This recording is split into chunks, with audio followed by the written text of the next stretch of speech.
O Brasil acabou de tomar uma pancada histórica dos Estados Unidos, uma tarifação de 50% nas exportações brasileiras. E aí, enquanto o Bovespa estava ali na semana que anunciou esse tarifaço aí derretendo quase 4% e a galera desesperada por aí, a minha carteira tava só subindo, ficando positiva. Hoje eu vou te mostrar como montar uma carteira que não treme de jeito nenhum para nenhuma crise internacional. Fala galera, tudo bem? Como é que vocês estão por aí? Galera, essa semana aí o Brasil sofreu um efeito dominó aí no mercado. A notícia foi essa, né? O presidente Donald Trump anunciou aí uma tarifação no nosso país para todas as exportações, ou seja, os produtos que a gente manda lá para os Estados Unidos, em 50%. E aí, galera, eu dividi esse vídeo aqui em três partes. A primeira dela é entender como que essa taxação de 50% em tudo que a gente manda lá para os Estados Unidos vai impactar aqui a nossa economia. A segunda parte do vídeo eu vou estar falando como que o Ibovespa reagiu nessa última semana com essa notícia aí bombástica no mercado brasileiro. E a terceira parte eu vou estar falando como montar uma carteira de investimento anticrise que resiste a esse tipo de choque externo. Vamos lá comigo, galera, para a gente entender aqui primeiramente. Eu trouxe alguns personagens aqui de forma lúdica para vocês entenderem melhor o impacto dessa taxação de 50% em todas as exportações nossa aqui. O impacto acontece em diversos setores da nossa economia, mas um deles é o café. E eu trouxe de forma lúdica aqui esse exemplo desse produto para vocês entenderem melhor como funciona. Então, vem comigo. Galera, para a gente entender aqui como funciona esse impacto da taxação nas exportações, eu vou apresentar para vocês o nosso primeiro personagem aqui, que é o John, que é um americano empreendedor lá dos Estados Unidos, que ama o café brasileiro e ele vende café lá nos Estados Unidos. E os seus clientes também amam o nosso cafezinho aí brasileiro, tá bom?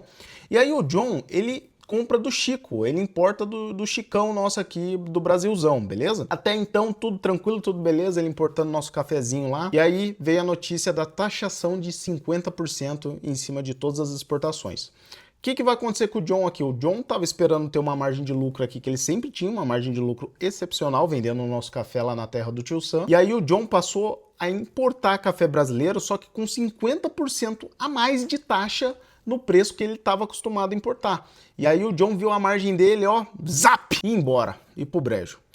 E daí, pessoal, o que o John acaba fazendo nessa situação? O John, ele vai falar assim, pô, não dá mais para comprar o café do Brasil não, cara, tá diminuindo minha margem ali de lucro, tá reduzindo pra caramba. Eu vou procurar outros países. E aí o John vai lá na Colômbia, vai lá no Vietnã, procurar um café que ele consiga manter o preço que ele estava acostumado a pagar e tirar uma margem de lucro ali que é sustentável para o seu negócio. Só que aí, o que acontece para o nosso Chico aqui no Brasil? Vamos pensar o seguinte, o Chicão, ele não vai vender mais para o John, né? O John não está mais comprando do Brasil.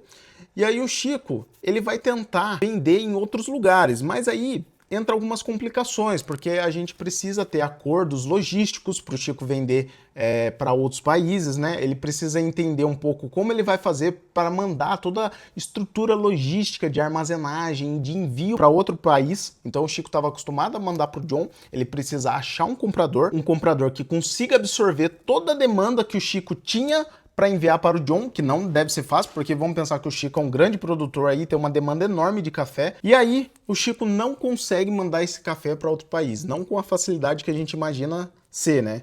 E daí o Chico fica cheio dos cafés lá, tudo estocado lá na fazenda dele. E aí vamos pensar o seguinte, pô, é só o Chico vender aqui no mercado brasileiro, né? Tem um monte de gente aqui querendo comprar café. Ô Chico, para de exportar, vende aqui no Brasil. Aí beleza, o Chico começa a vender aqui no Brasil. E aí vamos pensar que o Chico, o Fernando, o José, todo mundo tá nessa mesma situação e começa a vender aqui no mercado brasileiro. O que vai acontecer? Galera, lembra lá do efeito da inflação de oferta e demanda, né? A gente vai ter muito mais oferta no mercado do que demanda. E aí o preço do café tende a cair. Aí você vai falar assim para mim, pô Danilão, então essa taxação aí dos Estados Unidos com o Brasil é bom para nós, cara, vai cair o preço do café. Pô, tô acostumado a pagar R$ 35 aí no pacotinho de café de 500 gramas, vai cair o preço, pô, bacana. Então, pois é, galera, mas daí vamos pensar o seguinte, o Chico, ele tinha toda uma estrutura, todo um maquinário preparado para vender lá fora para o John. E aí vamos pensar o seguinte, todos os produtores começam a vender aqui dentro. E aí o que o Chico vai fazer com todo o maquinário que ele tinha antes para vender lá fora? Ele tinha se preparado toda uma estrutura produtiva para conseguir atender o John lá fora e agora ele não consegue mais. E aí o maquinário dele vai ficar todo parado aí, gerando custo para ele. Aí o Chico tem duas opções. Ou ele diminui a capacidade produtiva dele, ele vai vender esses maquinários, vai vender fazenda, vai reduzir as terras, ou ele vai à falência. Nessas duas situações, galera, o que vai acontecer? A oferta do Brasil vai diminuir. E aí o efeito da inflação vai voltar ao normal, os preços do café vão voltar ao normal, só que causou uma grande perda aqui para o nosso Chico aqui, né, galera? O Chico veio à falência, é um grande produtor do nosso país e ocasionou todo esse problema aí para a nossa economia, que acabou ali num período ali o preço do café reduziu por causa de ter muita oferta no mercado, mas depois com as reduções de capacidade produtiva de diversos produtores, a oferta voltou ao normal no país. E aí o preço do café, consequentemente, também voltou ao que era antes. E aproveitando, galera, deixando a deixa aqui que eu tô falando aqui de inflação, eu vou estar deixando no card aqui para vocês um vídeo onde eu explico ali o impacto da inflação, como que existe a inflação, quem decide aumentar o preço das coisas, o que é inflação, como que a inflação surge no nosso país, conceito de moeda, por que a gente deve investir lá fora. Tá bem bacana esse vídeo aqui, vale a pena vocês conferirem ali depois, viu? Vou deixar no card aqui para vocês. E aí, beleza, vamos pensar o seguinte, vocês vão me falar assim, pô, mas aí, cara, o Chico que vai se virar lá, ele vai vender ali as coisas dele, vai reduzir a capacidade produtiva e ele vai estar lá ainda trabalhando,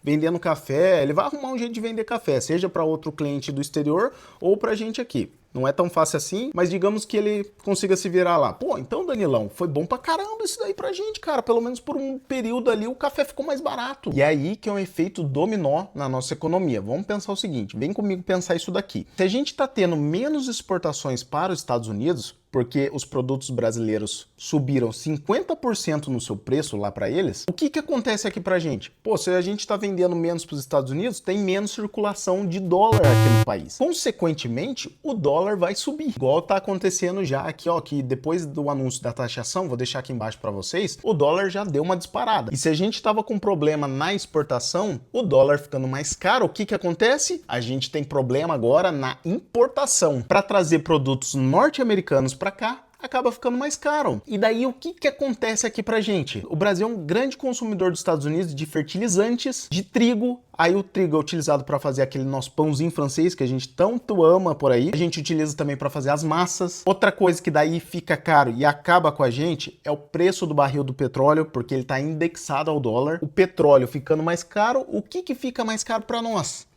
A nossa gasolina, o nosso combustível. Combustível ficando mais caro, vamos pensar o seguinte, o Brasil é um país 95% rodoviário, a gente utiliza rodovia para tudo. O combustível ficando mais caro, o que vai encarecer para a gente no final das contas? O produtor vai ter que pagar mais frete, ele vai falar assim, pô, vou repassar no meu preço. E aí, quem que toma aqui depois? É a gente! Na gôndola do supermercado os produtos vão ficar mais caros, e não é só um não, são praticamente todos os produtos que vão acabar subindo o preço. Esse é o efeito de uma tarifação de 50% nas nossas exportações para os Estados Unidos. É algo sério, galera. É uma taxação, a gente se tornou o país com mais taxas de exportação para os Estados Unidos. Vou estar deixando aqui embaixo aqui para vocês verem os principais países e as maiores taxas. A gente vinha tão bem, o Ibovespa batendo aí seus topos históricos várias vezes, todo mundo felizão até o anúncio dessa tarifação aí pelo Laranjão. E daí o que aconteceu? O Ibovespa na última semana caiu quase 4%. Foi uma das piores semanas do Ibovespa nos últimos anos. E aí você vai me perguntar, beleza, Danilão, entendi tudo isso daí, você já me explicou o impacto dessa tarifação, o impacto, o quanto o Ibovespa sofreu aí com esse anúncio. O que eu faço para conseguir sobreviver a um anúncio externo desse aí? Como é que eu faço para minha carteira aguentar isso daí, Danilão? É aí que eu falo para vocês, galera. Se vocês criarem uma carteira com uma estratégia bem definida, esse tipo de impacto na sua carteira vai acabar virando só uma marolinha. É o que eu mostro para vocês aqui. Eu vou mostrar para vocês. A minha carteira até ficou positiva na semana passada. A minha carteira não sofreu com essa queda brusca que o Ibovespa teve na semana passada. E aí, galera, para ficar bem justo essa comparação aqui que eu vou fazer, eu vou estar excluindo dessa comparação os ativos do exterior, ou seja, os ativos que eu invisto lá nos Estados Unidos e também as criptomoedas. A gente viu aí que o Bitcoin bateu o topo histórico 2 vezes aí nessa semana também. Então eu estou eliminando aqueles da jogada para a gente só comparar ativos que compõem o Ibovespa, beleza? E aí eu vou estar passando aqui para vocês, aqui embaixo, mostrando para vocês quanto minha carteira valorizou aí nessa última semana. Então vocês podem ver que ela valorizou 1% com ações e 4% com fundos imobiliários. Ou seja, na semana passada, enquanto o Ibovespa estava caindo 4%, a minha carteira, ó, subiu 5%. E aí, pessoal, vou contar para vocês qual é a estratégia que eu tenho na minha carteira e só lembrando, né, pessoal, é a estratégia que eu estudei, que fez sentido para mim, então não é recomendação de investimento. Esse vídeo é inteiramente educativo, só explicando para vocês a minha estratégia que deu certo. Na semana passada, para mim, para o meu perfil de investidor, deu muito certo. Então, bora lá. Além de eu ter uma carteira ali que é sensível ao dólar, que compõe ali algumas empresas que são sensíveis à variação da moeda forte, eu tenho também as famosas commodities, que são empresas aí que muita gente não gosta de ter na carteira, mas eu tenho essas empresas aí, e por exemplo, eu tenho na minha carteira a Petrobras e a Vale, né? Que são empresas que se beneficiaram pela subida do dólar. E é o que acontece, né? Como eu falei ali atrás. No caso da Petrobras, o que dita ali a subida ou descida do preço da ação é o barril de petróleo. Então, pessoal, o barril do petróleo está indexado à moeda americana. Com a subida do câmbio que eu mostrei para vocês, a ação da Petrobras foi uma das que segurou a queda da minha carteira. Já na questão da Vale, a Vale também se beneficiou porque ela utiliza muito o câmbio ali como receita da empresa, ou seja, ela não é uma das grandes exportadoras para os Estados Unidos, tem inclusive um percentual de alocação bem baixo para os Estados Unidos. O maior player da Vale hoje é a China, então, consequentemente, a Vale acaba não sendo afetado, só que ela acaba tendo a receita em dólar, porque ela negocia com a China, com os outros países que ela exporta minério de ferro, em dólar, que é a moeda que dita a economia mundial. Então, isso acabou influenciando aí na última semana na variação de cota da empresa. A Vale foi outra grande empresa de commodity que também segurou ali a minha carteira. Aí, pessoal, a gente tem que pensar que essas empresas de commodities, principalmente que receitam em dólar, ela tem toda a receita dela ligada a uma moeda forte, que é 5 vezes maior do que a nossa. E todo o custo operacional, ou seja, todo o custo produtivo para ela estar se baseada no país, todo o salário que ela paga aos seus funcionários e outros tipos de despesa é em reais. Então, ela está ganhando uma receita que já é maior, ela já trabalha com uma margem grande, porém é 5 vezes maior que o custo operacional da empresa. Por isso que essas empresas elas acabam bombando quando o dólar sobe. E aí, galera, outra classe de ativo que segurou muito bem a minha carteira, vocês viram ali, foram os FIIs, os fundos imobiliários. Diferentemente dos REITs, que são seus primos norte-americanos, que são muito mais sensíveis à bolsa de valores norte-americana, os fundos imobiliários aqui no país, eles estão muito mais limitados a exportações diretas para os Estados Unidos. Então, ele acaba sofrendo pouco com esse anúncio dessa tarifação aí que a gente teve. Logicamente que isso no curto prazo, se isso se permanecer por muito tempo, vai acabar afetando a economia e vem afetar os fundos imobiliários, mas a curto prazo ele não sofre tanto. E por que, Danilão? Por que ele não sofre? Galera, vamos pensar o seguinte, os fundos imobiliários aqui no país, eles estão muito mais voltados ali às movimentações locais do país. Então a gente pega aí fundos de tijolos que estão muito mais preocupados ali na operacionalização ali dos seus negócios locais, né? Então na vacância financeira ou física, em diversificação de imóveis, compra e venda. Os fundos de papéis, a maioria deles são atreladas à taxa de juros do nosso país. Também tem alguns que são atrelados ao IPCA. Então no curto prazo, né? Logicamente que a gente teve essa notícia aí na semana passada, é algo recente, né?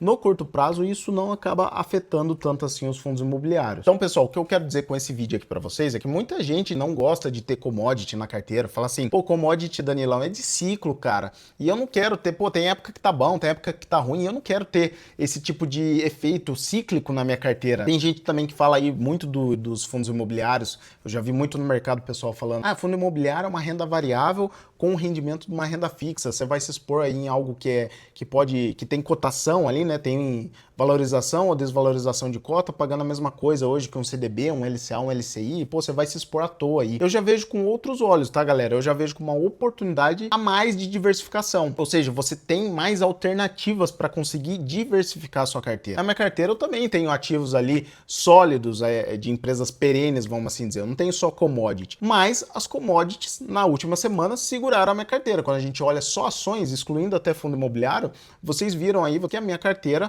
valorizou 1% nas ações brasileiras e quem segurou foram as empresas de commodities. Bom, galera, se você gostou desse vídeo, fez sentido para você, eu te convido a se inscrever no meu canal aqui, dá uma curtida nesse vídeo aí que me ajuda bastante na divulgação dele e ativa o sininho para você não perder os próximos vídeos que estão sensacionais que vão estar vindo por aí. Beleza, galera? Muito obrigado por ter ficado até o final aqui comigo e uma excelente semana para todos aí. Até mais!